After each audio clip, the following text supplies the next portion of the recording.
যখন পড়বে না মোর পায়ের চিহ্ন এই বাটে। Hello viewers, welcome back to Bornil Bhubon. তো তোমরা কেমন আছো? আশা করি ভালো আছি।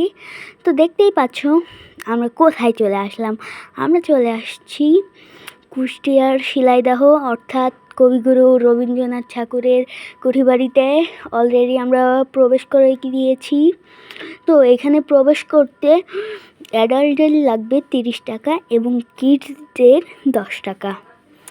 তো আমরা ঢুকে গিয়েছি কবিগুরুর সেই কি একটা ফিলিং হচ্ছিল মনের মধ্যে, বোঝাতে পারবো না।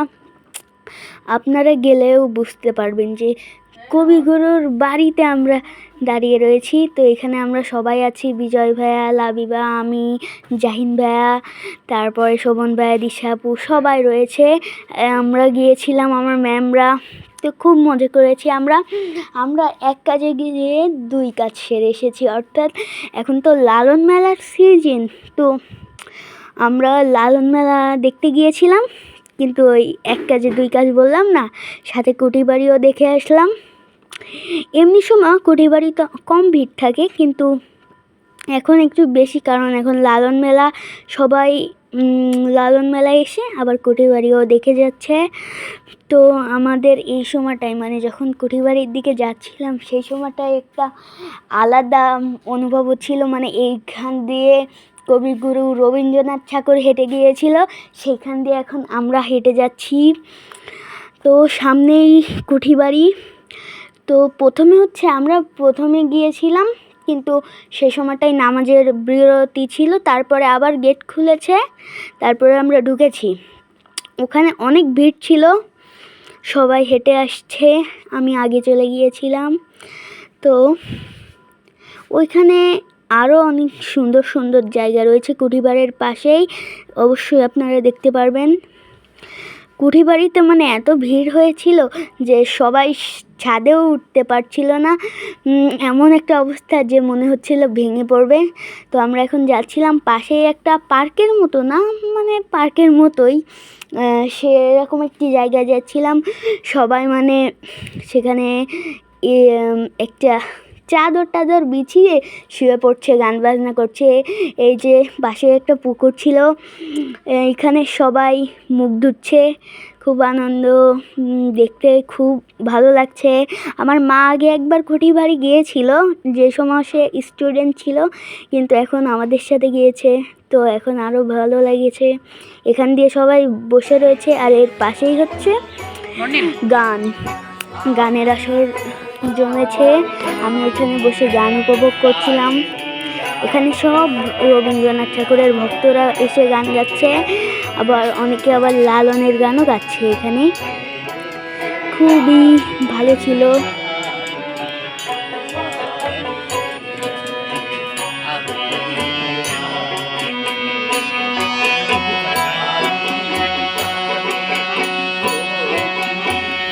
এখানে সবাই গান গাচ্ছিল, এখানে উদ্বোধনী কর্মকর্তারা এসেও গান শুনছিল।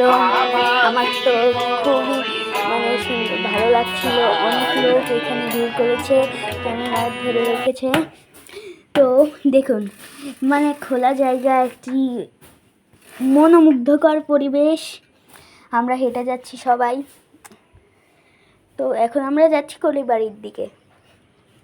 চলুন আমরা এখন কুঠিবাড়ির ভিতরে প্রবেশ করি।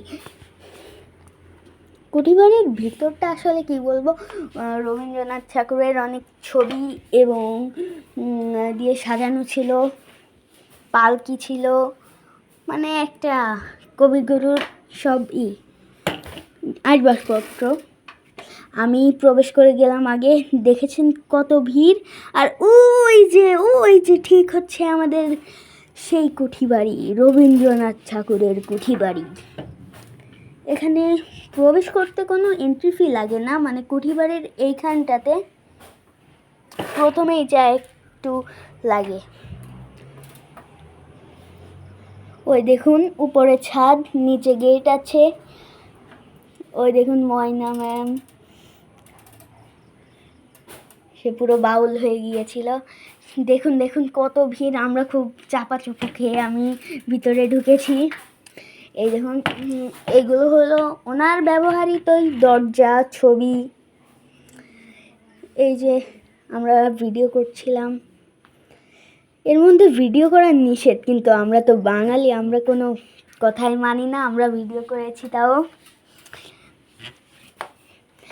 গাইস মানে আসলেই কি বলবো, ওই দেখুন রবীন্দ্রনাথ ঠাকুরের চাবি নিয়ে যাবি কে আমারে,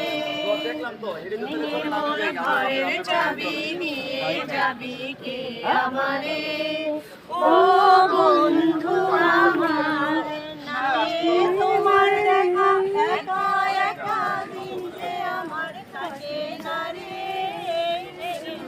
ঘরের চাবি নিয়ে যাবি কে আমারে,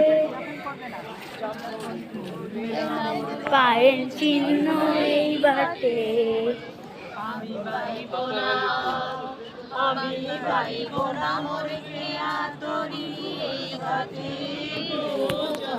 পড়বে না মোর পায়ের চিহ্ন এই বাটে, চুকিয়ে দেব লেনা দেনা মিটিয়ে দেব গো, মিটিয়ে দেব লেনা দেনা, বন্ধ হবে আনা গোনা এই ঘাটে, তখন আমায় নাইবা মনে রাখলে, তারার পানে চেয়েছে নাইবা আমায় ডাকলে, যখন পড়বে না মোর পায়ের চিহ্ন এই বাটে। ধন্যবাদ। চলছিল এতক্ষণ গানের আড্ডা, এরপরে আমি তো বোর হয়ে চলে গিয়েছি গাছে উঠে। তো আমি এখন গাছের মগ ডালে বসেছিলাম, রাইন ভাই পাশে ভিডিও করছিল। এটা হয়তো একটা অডিটোরিয়ামের মতো কিছু, ক্যান্টিন, সরি ক্যান্টিন, একটি এর মধ্যে মানে সব ডিসি টিসি এরা বন্ধ এসে ছিল, এই জন্য আমরা যেতে পারিনি। এই যে পাশে একটা লেকের মতো, তো খুবই সুন্দর। আমরা হেঁটে যাচ্ছি তিনজনে, দেখুন মানে চারপাশটা অনেক খোলামেলা জায়গা, তো খুবই সুন্দর ছিল। আমি বর্ণিলের মা। আমরা বিভিন্ন জায়গায় ঘুরে বেড়াচ্ছি এবং ভিডিও করে এই চ্যানেলে দিচ্ছি। যদি আপনাদের ভিডিওটি ভালো লাগে অবশ্যই সাবস্ক্রাইব করবেন এবং পাশে থাকা বেল আইকনটি বাজিয়ে দিবেন, যাতে করে সবার আগে নোটিফিকেশন পৌঁছে দেয় আপনার কাছে। সকলকে শুভেচ্ছা। আল্লাহ হাফেজ।